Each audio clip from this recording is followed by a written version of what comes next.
Jemaat yang dikasihi oleh Tuhan, ibadah pada hari ini kita mulai dengan pengakuan bahwa pertolongan kita datang dari Tuhan, pencipta langit dan bumi serta segala isinya.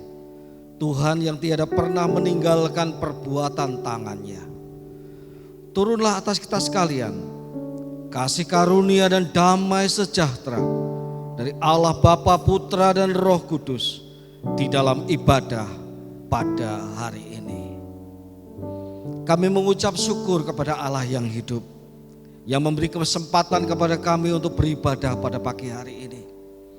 Kami menggunakan kesempatan ini ya Tuhan. Kami rindu untuk mengagungkan Engkau, menyembah-Mu ya Tuhan. Dekat dengan Tuhan. Mari ya Tuhan, bawa kami dalam hadirat-Mu. Dan biarlah kami boleh menikmati sukacita surgawi dalam ibadah pada hari ini. Dan biarlah segala perkara yang baik, pemulihan, mujizat, berkat-berkat rohani yang Tuhan sediakan, kami nikmati di dalam ibadah ini, dalam kebersamaan kami dengan Tuhan dan saudara-saudara seiman kami. Mari Allah Roh berkuasalah atas kami semuanya, dan pimpinlah ibadah ini dari awal sampai pada akhirnya. Di dalam nama Tuhan Yesus Kristus. Amin. Selamat beribadah, Tuhan memberkati kita semuanya.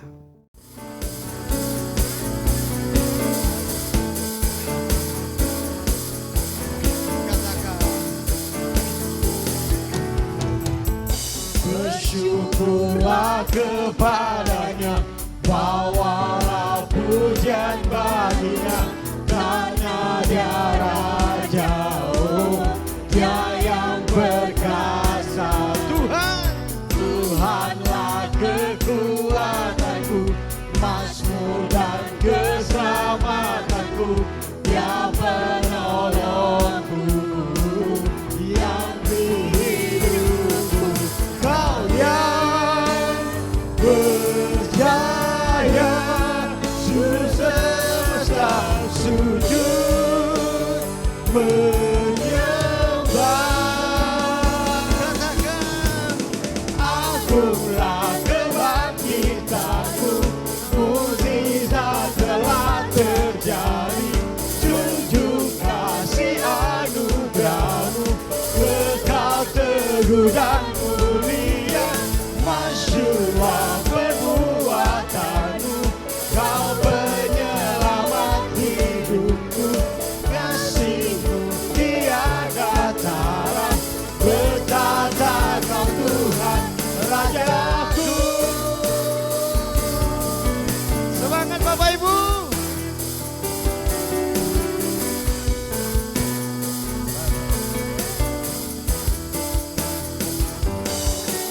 Kau yang berjaya, seluruh semesta sujud menyembah. Sekali katakan, kau yang berjaya, seluruh semesta sujud menyembah.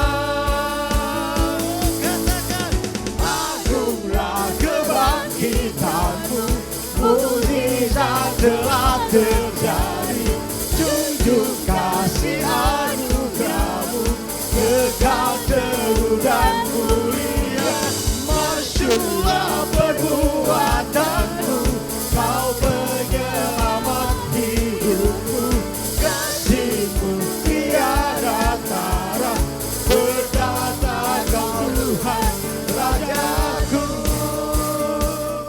Haleluya, kita percaya Allah kita sanggup.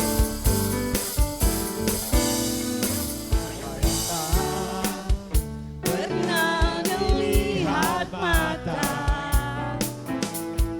yang tak pernah didengar telinga, yang tak pernah timbul di dalam hati, semua disediakannya bagi yang mengasihi Dia. Katakan Allah sanggup. Allah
kekal mulia, Kau hadir di sini, memulihkan hati, menyembuhkan yang terluka. Ku kan tenang bersamamu, Bapa. Mengalir kuasa dari tempat maha tinggi, Bapa kekal mulia, Kau hadir di sini, memulihkan hati, menyembuhkan yang terluka. Ku kan tenang bersamamu, Bapa. Bagaikan bencana, siap dibentuk Bentuklah hati kami Tuhan. hidupku di dalam Dengan urapan kuasa Roh-Mu, ku dibaharui selalu. jadikan ku Allah dalam rumah-Mu. Inilah hidupku Di dalam-Mu, Inilah seluruh kehendak-Mu, pakailah sesuai rencana-Mu.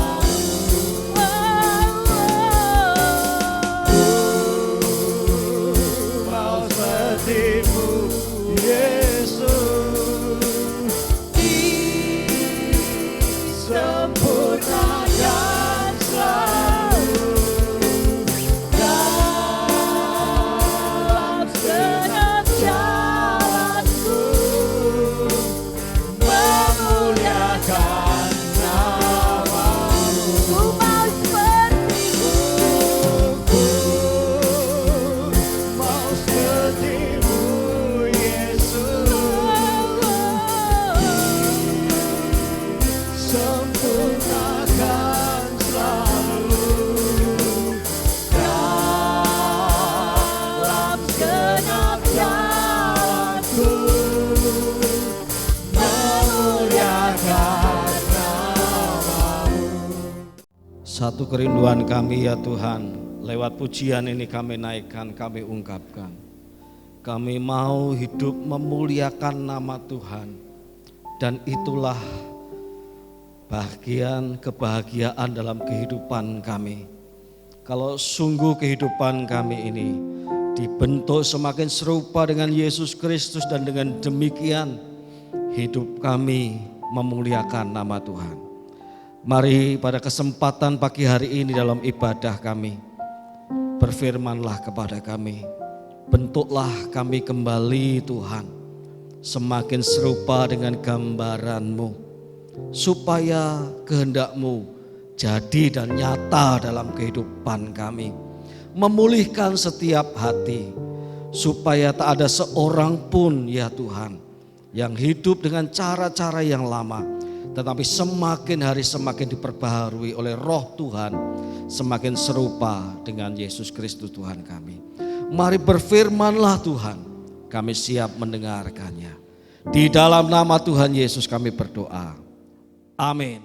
Apa kabar Bapak Ibu sekalian? Luar biasa, haleluya. Bapak Ibu sekalian, hari ini kita akan merenungkan firman Tuhan dalam kaitannya di bulan Maret ini. Tema kita berkaitan dengan iman, dan hari ini kita akan merenungkan firman Tuhan dengan tema dipanggil, diperlengkapi, dan diutus. Injil Lukas pasal yang ke-9 ayat 1 sampai 6. Injil Lukas pasal 9 ayat 1 sampai ayat yang ke-6.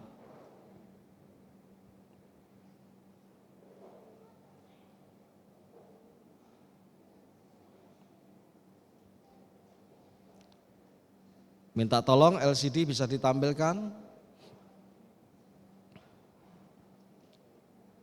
Injil Lukas pasal 9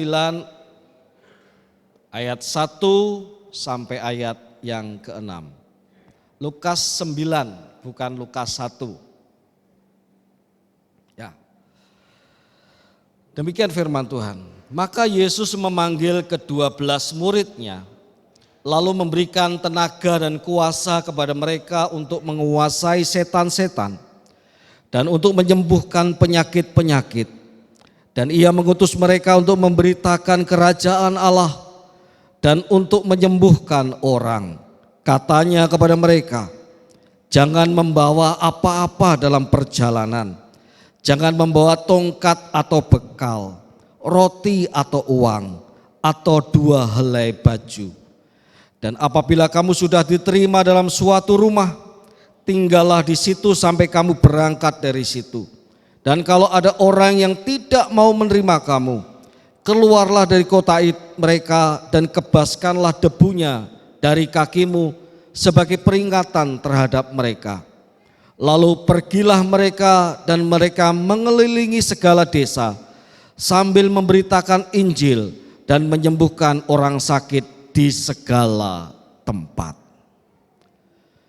Bapak Ibu jemaat yang saya kasihi, tidak ada seseorang yang secara tiba-tiba langsung dapat berprofesi sebagai seorang guru.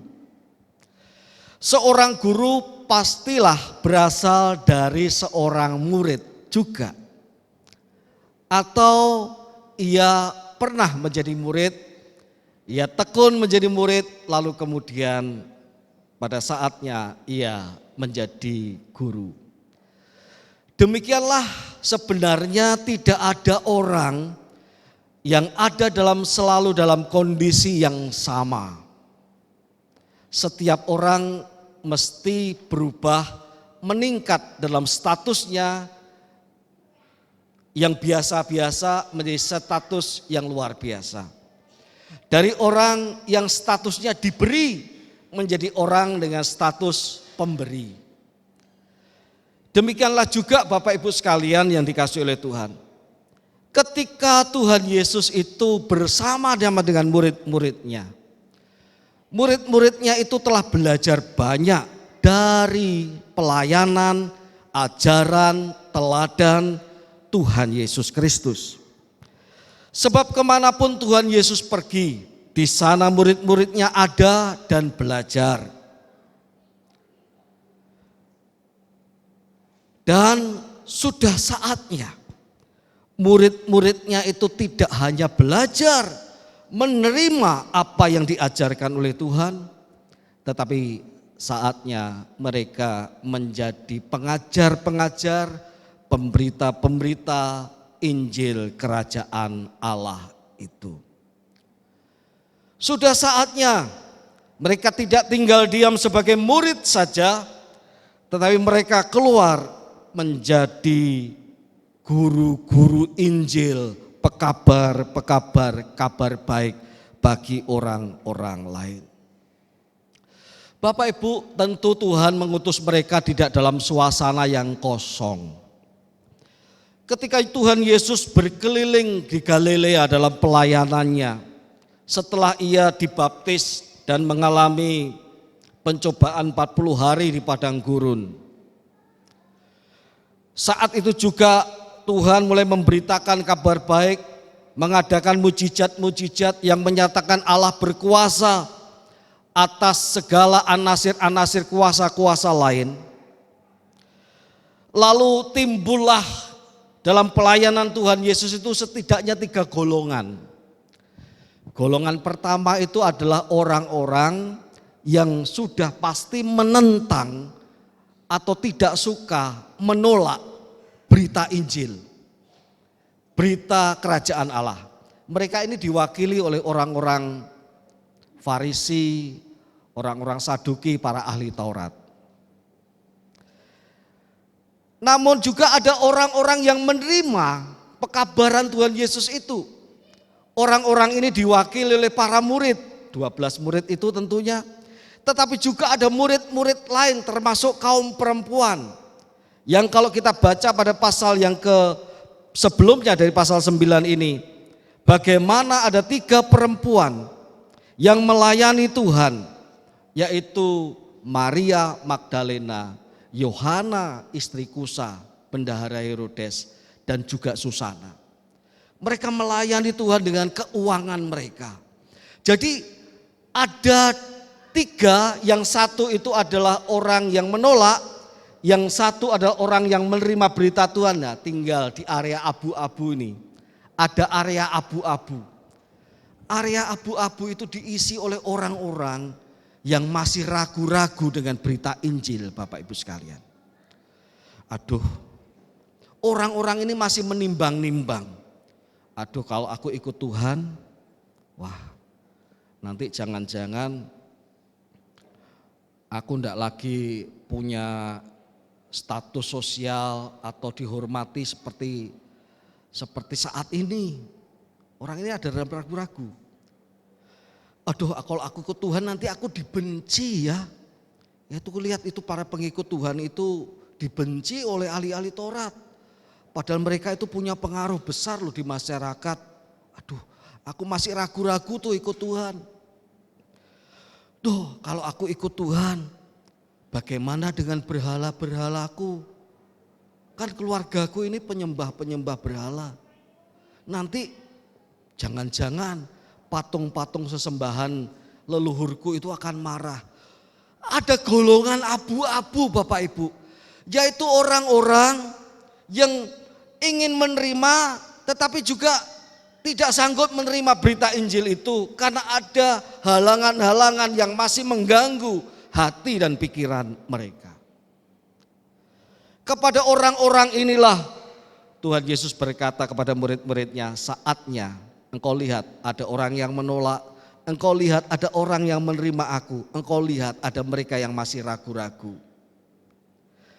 Kepada mereka inilah aku mengutus engkau.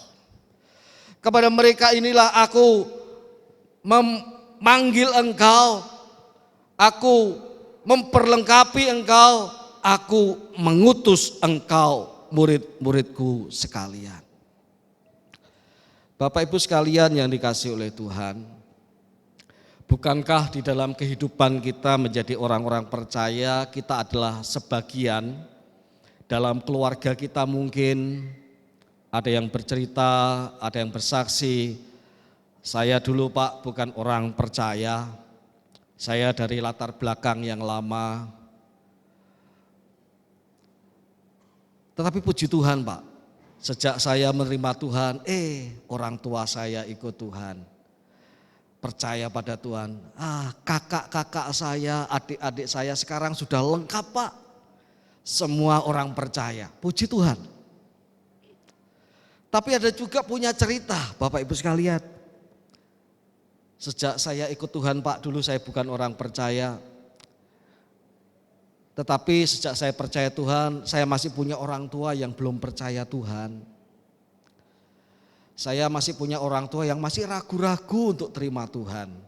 Ya, entah apa yang diragukannya, ya berpikir soal nanti tidak ada lagi yang berbakti pada leluhur, tidak ada lagi yang menaikkan doa atau sembahyang kepada leluhur. Atau juga tidak tahu juga, saya juga punya kakak, puji Tuhan ada 1-2 adik kakak saya yang terima Tuhan, tetapi ada adik kakak saya juga yang belum terima Tuhan Pak. Lalu ada juga yang punya cerita yang lain Bapak Ibu. Pak, saya ini satu-satunya keluarga dalam keluarga besar kami yang percaya Tuhan, yang lainnya belum. Sama seperti istri saya Bapak Ibu, keluarga besar istri saya itu ya dari orang tuanya, hanya orang tuanya saja yang orang Kristen, yang lainnya belum. Yang lainnya belum. Ya. Dan itu menjadi bagian doa kami juga, kalau Tuhan kasih kami kesempatan untuk bersaksi. Meskipun saudara-saudara dari istri saya itu Ya, paman-pamannya itu adalah garis keras semua Bapak Ibu sekalian. Ya. Bapak Ibu, ada cerita macam-macam di dalam keluarga kita. Ada cerita macam-macam yang tidak sama di antara kita. Dan sama seperti Tuhan mengutus murid-muridnya untuk memberitakan kerajaan Allah itu, demikian Tuhan juga mengutus kita Bapak Ibu sekalian untuk menaruh pikiran dan hati kita kepada keluarga-keluarga kita, kepada sanak famili kita yang belum mendengarkan berita Injil, satu. Atau kedua, mereka sudah mendengar berita Injil, tetapi belum mengambil keputusan untuk percaya kepada Tuhan. Kepada mereka-mereka itulah Tuhan juga mengutus kita untuk menjadi pemberita-pemberita Injil. Saya mulai dulu dari keluarga, karena Tuhan berkata saksi itu mesti dimulai dari yang terkecil. Dari Yudea, Yerusalem, Yudea, Samaria, baru sampai ke ujung dunia. Kita perhatikan dulu lingkup kecil dalam keluarga kita. Pagi hari ini saya berkata, Bapak Ibu diutus oleh Tuhan sebagai orang-orang yang percaya kepada Tuhan untuk memberitakan Injil bagi sanak famili Bapak Ibu sekalian. Kenapa? Bukankah kita sudah menikmati iman di dalam Tuhan? Kita sudah percaya kepada Tuhan. Dan oleh percaya kita kepada Tuhan itu, kita menikmati anugerah keselamatan. Dosa kita diampuni, kerajaan Allah, kerajaan surga itu menjadi waris kita. Kita menikmati sukacita surgawi. Baru-baru ini ada seorang pendeta yang disangsikan oleh pendeta yang lainnya, karena pendeta ini mungkin jarang memberitakan Injil atau sudah tidak lagi memberitakan Injil. Di YouTube itu saya dengarkan. Ia ditantang ketika di YouTube itu dua sahabat ini ya, lagi berdebat, lalu dia ditantang oleh rekan pendetanya yang lain. Pak, saya minta kepastian Bapak. Apakah Bapak percaya Tuhan Yesus? Loh, saya pendeta, saya tentu percaya. Pertanyaan kedua Pak, apakah Bapak masih memberitakan Injil sampai sekarang? Nah, menarik. Pendeta ini yang disangka orang tidak memberitakan Injil berkata begini, saya yang menikmati manisnya anugerah Tuhan, keselamatan itu, masakan saya tidak memberitakan Injil? Bapak Ibu sekalian yang dikasihi oleh Tuhan, kalau kita sudah menikmati manisnya anugerah keselamatan Tuhan itu, masakan kita tidak mau menceritakannya kepada orang lain, kepada sanak famili kita? Sedangkan kalau ada orang habis makan ya di sebuah restoran, wah hoje enak nih, orang kan ngomong, wah mesti cerita nih, cerita, Pak jangan lupa Pak kalau ke situ mampirlah ke restoran H, wah jamin top, marko top Pak, lidah bergoyang-goyang Pak, gitu ya. Perut kenyang, lidah bergoyang-goyang, harga bisa diadu. Nah, bukankah kalau kita menikmati makanan yang enak, kita suka menceritakannya pada orang lain dan mengajak orang untuk juga menikmati makanan yang sama? Dan hari ini saya pastikan Bapak Ibu semua menikmati dan sudah menikmati anugerah keselamatan dalam Tuhan, manisnya anugerah keselamatan itu. Amin. Yuk kita taruh perhatian. Kalau selama ini kita hanya sesekali saja menaruh perhatian, sekarang kita mulai taruh perhatian. Mulai dari sanak famili kita doakan, kita ceritakan tentang kabar baik. Kalau ada belum yakin yang masih ragu-ragu, kita terus mulai coba menjawab apa yang menjadi keraguan-raguannya. Kita adalah utusan-utusan Injil Tuhan, Bapak Ibu sekalian. Kita tidak hanya menjadi murid, tetapi kita menjadi pewarta Injil itu sendiri. Kita tidak hanya menikmati anugerah keselamatan, tetapi kita mau kenikmatan anugerah itu dirasakan, dinikmati juga oleh orang lain. Dan menariknya, ketika Tuhan mengutus murid-muridnya, didahului dengan Tuhan melengkapi. Sebelum Tuhan mengutus, Tuhan melengkapi murid-muridnya. Dengan apa? Pada ayat yang kedua dikatakan, pada ayat yang pertama, lalu memberikan tenaga dan kuasa kepada mereka untuk menguasai setan-setan dan untuk menyembuhkan penyakit-penyakit. Bapak Ibu, pemberitaan Injil itu kita tidak melawan orang yang berbeda keyakinan dengan kita. Harus dipahami itu ya. Kita tidak ada urusan atau melawan orang-orang yang berbeda keyakinan, belum menjadi orang percaya. Bukan, kita mengasihi mereka. Tapi musuh kita dalam pemberitaan Injil adalah setan-setan. Mana sih ada setan yang mau orang percaya kepada Tuhan? Setan-setan inilah menimbulkan keraguan. Setan-setan inilah yang menimbulkan orang untuk tidak mau lepas dari ikatan yang lama. Setan-setan inilah yang membelenggu seseorang untuk tidak mudah menaruh imannya kepada Tuhan. Ada kekhawatiran, ada ketakutan.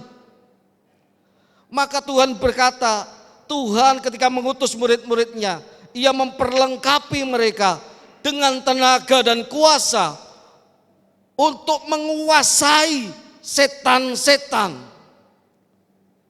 Bukan setan menguasai manusia, tapi ini manusia menguasai setan. Kalau saya itu bisa, ini hanya lelucon Bapak Ibu ya.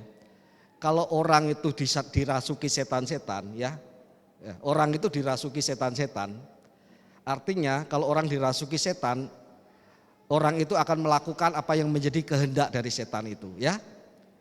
Ya, orang yang dirasuki setan itu ngomongnya nggak teratur. Karena apa? Karena ia tidak bisa mengendalikan diri. Yang ngomong apa yang ia mau diomongkan oleh roh yang sedang merasuki dirinya. Orang yang dirasuki setan tidak bisa mengendalikan dirinya. Tetapi anak Tuhan mesti berkuasa atas setan-setan. Kalau perlu setan-setan kita rasuki Bapak Ibu sekalian. Nah gitu ya. Namanya menguasai itu bukan setan menguasai kita. Kita harus berkuasa atas setan. Bukan setan merasuki kita. Kalau bisa setan itu kita rasuki Bapak Ibu sekalian. Nah ini lelucon saja. Mana mungkin Pak kita merasuki setan. Ya enggak itu ya. Tetapi maksud saya adalah kita berkuasa atas setan-setan roh-roh jahat di muka bumi ini. Bapak Ibu saya percaya kuasa itu tidak hanya diberikan kepada 1-2 orang. Tetapi kepada Bapak Ibu sekalian yang hari ini mulai berpikir, Tuhan aku mau menjadi pemberita-pemberita Injil-Mu. Aku sudah beriman, aku mau orang lain juga menikmati iman itu. Tuhan akan memperlengkapi Bapak Ibu dengan kuasa untuk menguasai setan-setan. Setan-setan akan takut kepada orang yang punya keyakinan iman bahwa Tuhan memberikan kekuasaan dan tenaga di dalam dirinya.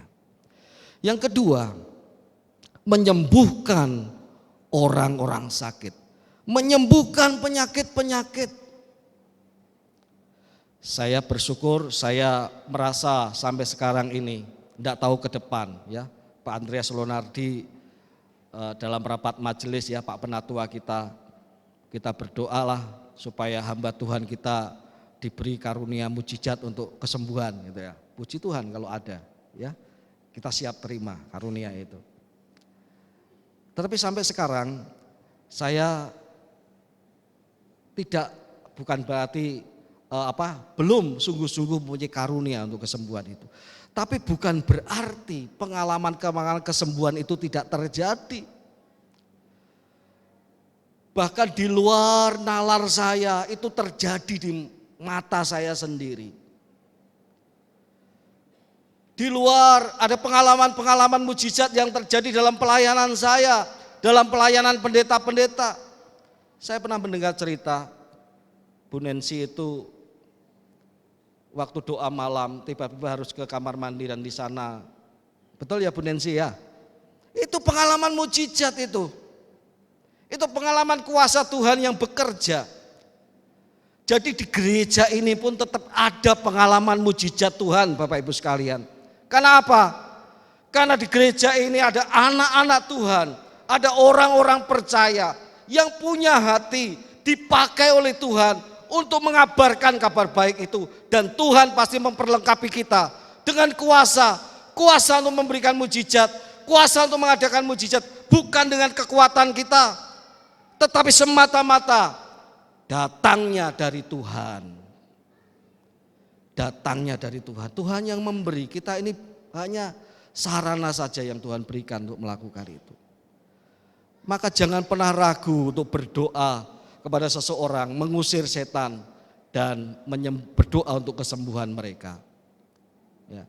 Pak, lalu pendeta bagaimana? Pendeta ya tetap jalan Bapak Ibu.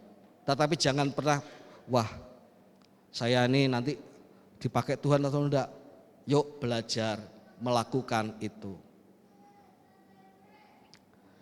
Saya ketemu dengan para jemaat awam yang melayani Tuhan juga dengan doa-doa mereka. Mereka tidak tunggu pendeta, mereka datang dipanggil untuk ke rumah sakit. Ada yang sakit didoakan dan banyak yang mengalami kesembuhan Bapak Ibu. Ada yang dipakai oleh Tuhan dalam keluarganya, dalam memberitakan Injil, mendoakan mereka ketika sakit, dan ada mujizat kesembuhan yang Tuhan kerjakan juga. Mari menjadi orang-orang yang menyadari bahwa kita adalah utusan-utusan Injil Tuhan. Tuhan akan memperlengkapi kita. Dan Tuhan berpesan, jangan bawa apa-apa. Jangan membawa apa-apa dalam perjalanan, jangan membawa tongkat atau bekal, roti atau uang, atau 2 helai baju. Kenapa Tuhan melarang ini? Karena Tuhan ingin murid-muridnya itu sungguh-sungguh berpangku pada pemeliharaan Tuhan. Artinya ada hal-hal tertentu Bapak Ibu yang mesti kita rencanakan secara matang, hitung budgetnya. Ada hal tertentu. Kita mau renovasi rumah, kita perlu hitung budgetnya, kita punya budget berapa, kurangnya berapa, ataukah kita perlu nabung lagi sampai itu selesai baru kemudian kita renovasi rumah. Tetapi ada hal-hal yang tidak bisa kita hitung-hitung seperti itu Bapak Ibu. Contohnya begini, ada orang itu ketika dia punya pendapatan sudah cukup, dia mau ambil rumah, dia berkata dia takut, wah kalau saya kredit rumah, udahlah Pak, nanti saya malah berhutang, gitu ya. Meskipun orang berkata berhutang boleh, asal tetap harus ada kalkulasinya. Tidak boleh sembarangan, begitu ya. Tapi tidak mau Pak, saya mau menabung. Nah, nabunglah orang itu. Ketika dia nabung, padahal pergerakan tabungan itu dengan meningkatnya harga rumah tidak sebanding. Harga rumah itu meningkatnya pesat, tabungannya baru 1, 2, 3, tidak dapat. Dalam situasi seperti itu orang mesti kadang-kadang juga diperhadapkan pada keberanian untuk ambil keputusan. Sepertinya masuk ini. Ambil. Saya juga punya pengalaman ketika saya studi di Kota Malang di Jawa Timur. Kalau saya perhitungkan biaya, saya tidak jadi studi, saya tidak akan studi Bapak Ibu, pasti batal. Tetapi ketika Tuhan yakinkan saya dan melalui kata-kata istri saya, Pak, kalau Tuhan berkehendak, yuk kita jalani bersama. Saya langsung siap gerak, saya begitu. Saya berangkat ke Kota Malang untuk studi di luar kota.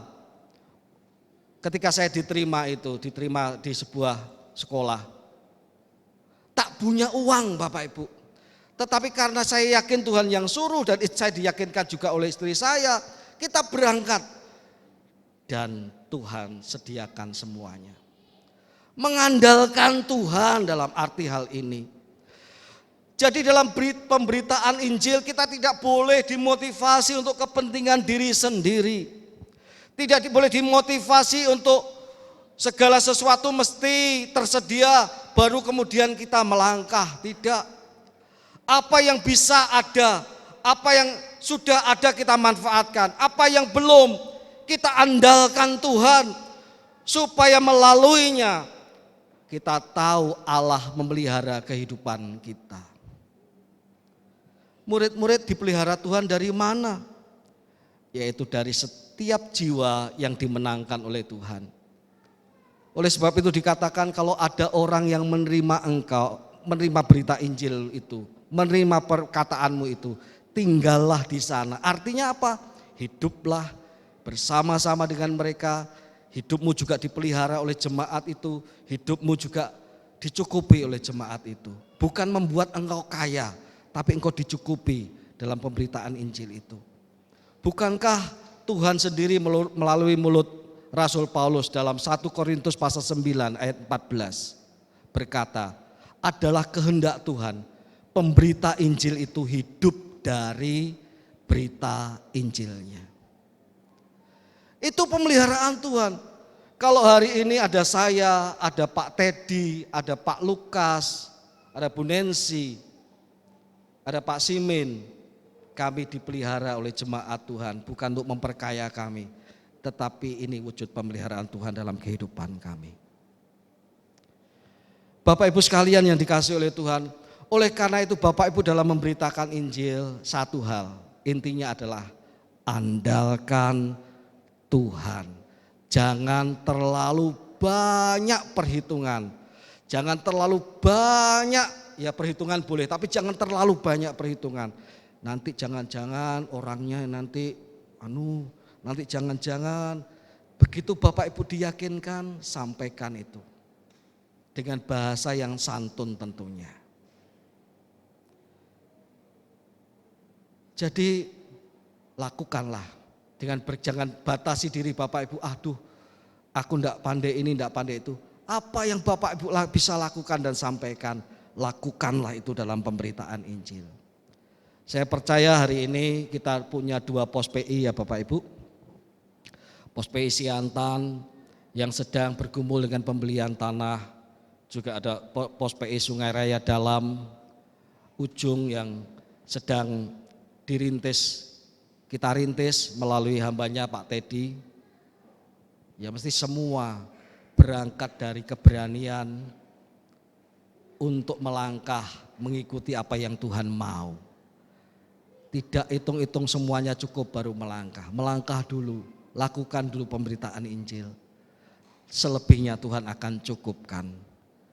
Kita percaya gereja yang bergerak memberitakan Injil adalah gereja yang tidak akan kekurangan Bapak Ibu. Akan dipelihara oleh Tuhan. Amin Bapak Ibu. Yang terakhir.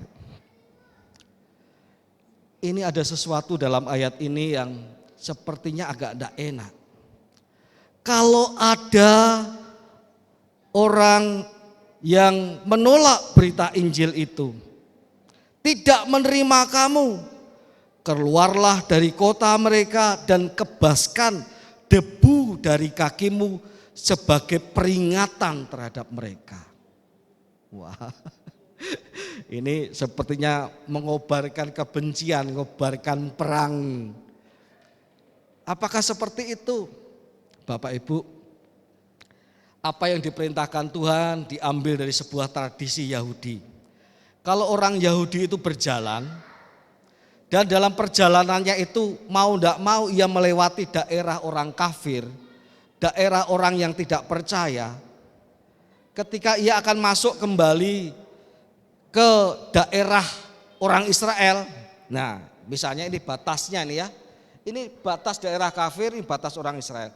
Orang Israel itu punya kebiasaan Begitu ia akan masuk ke daerahnya, dikebaskan dulu kasutnya, baru melangkah. Apa maksudnya? Maksudnya adalah ia tidak mau ambil bagian dari kekafiran, termasuk debunya pun tidak mau. Orang Israel itu suci, umat pilihan Allah. Ia tak mau ambil bagian dengan debunya sedikit pun. Tetapi berita yang disampaikan oleh Tuhan ini bukan dalam nada sombong seperti itu, bukan. Perintah yang disampaikan oleh Tuhan ini mau berkata bahwa berita Injil bukan pemaksaan. Setiap orang itu boleh terima, boleh tidak. Ya. Bukan paksaan, tidak ada. Kamu terima Injil enggak? Kalau enggak, palamu hilang. Enggak ada begitu. Kamu terima Injil, saya sukacita. Kamu enggak terima Injil, saya hormati. Tidak ada masalah. Apakah seseorang itu menerima Injil atau tidak, kita tetap hormati dia sebagai sesama manusia. Kita tetap hargai dia sebagai sesama kita manusia. Ditolak pun kita tak boleh marah-marah, apalagi mengancam. Lalu apa maksudnya dengan mengibaskan kaki? Mengibaskan kaki adalah tanda, mengibaskan debu ya maaf. Mengibaskan debu adalah tanda bahwa keputusanmu menolak berita Injil adalah tanggung jawabmu sepenuhnya. Keputusanmu menolak Injil artinya keputusanmu juga untuk tidak menerima keselamatan yang sudah ditawarkan di depan matamu. Dan itu menjadi tanggung jawabmu, bukan tanggung jawab kami. Seorang pemberita Injil adalah seorang yang sungguh-sungguh mengabarkan kabar baik, berita keselamatan itu. Tetapi kalau ditolak kita tetap hormati. Tapi sekaligus kita berkata, tanggunganmu semua sekarang ini. Karena terima atau ditolak, suatu saat mereka yang harus bertanggung jawab di hadapan Tuhan. Kalau mereka memilih lepas dari keselamatan, itu juga tanggung jawab mereka, bukan tanggung jawab kita. Maka kita tak perlu ancam-ancam, tak perlu paksa-paksa, tak perlu. Biarlah semua keluar dari hati nurani mereka sendiri. Kalau ada paman, bibi dari atau orang tua kita yang menolak berita Injil, tetap hormati mereka sebagai paman dan bibi dan orang tua kita. Jangan pernah sekalipun tidak menghormati mereka. Meskipun kita tahu penolakan itu sepenuhnya sekarang menjadi tanggung jawab mereka. Bapak Ibu sekalian yang dikasihi oleh Tuhan, saya mau dan Tuhan juga mau gereja ini dipenuhi dengan jemaat-jemaat baru. Dimulai dari keluarga kita dulu yang kita bawa kepada Tuhan untuk menikmati anugerah keselamatan dari Tuhan. Kalaupun mereka tidak mau, tetap kita hormati. Jangan sampai kita tidak menghormatinya. Jadilah anak-anak Tuhan yang mengasihi Tuhan dan mengasihi sesama kita manusia seperti diri kita sendiri, termasuk kasih di dalam memberitakan Injil Tuhan.